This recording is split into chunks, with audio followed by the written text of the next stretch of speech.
नई दुनिया अदबी सतह पारां खाना बदोश राइटर्स कैफ़े ते थियल मुशाइरे जी ख़ूबसूरत महफ़िल रिपोर्ट मंसूर कालरो।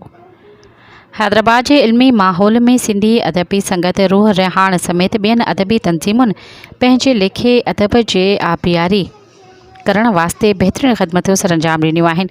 इन्ही आलिशान अदबी प्रोग्रामनि मां हिकु शाम नई दुनिया अदबी सथ जे सेक्रेटरी भलोड़ अदब दोस्त मोहतरम मोहम्मद अली चन्ना जी मेज़बानी हेठि शाम जो खाना बदोश राइटर्स कैफ़े जे वसी ख़ूबसूरत लॉन ते मुशाइरो सॾाए पंहिंजे अदबी शौक़ ज़ौक़ तोड़े अदब जी ख़िदमत में नालो शामिल करायो आहे।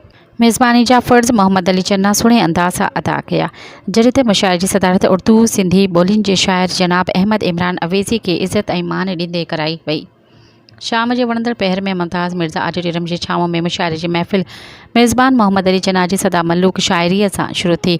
हिन शाइरनि जे मिठास वारे ख़ुलूस भरे गजाणी में जिते सीनियर शाइरनि पंहिंजी ख़ूबसूरत शाइरी पढ़ी, उते नौजवान शाइरनि खे बि मौक़ो ॾिनो वियो। मुशाइरे में शरीक शाइरनि में सलीम चन्ना, आबिद उन्नड़, अयाज़ अबड़ो, वफ़ा मौला बख्श, इक़बाल बलूच, डॉक्टर अब्दुल गफ़ार जुनेजो, न्यास मसरूर, अता भंबरो, नूर मोहम्मद उन्नड़, मीर एहतजाज़, आगा सनाउल्लाह, क़य्यूम सिरोही, अवीज़ मेमण, तारिक अयाज़ जुनेजो, ॿियनि समेत सदर मजलिस अवेज़ी साहिब पंहिंजे उर्दू में नक़ूर शाइरी पढ़ी ख़ूब दात वसूल कयो।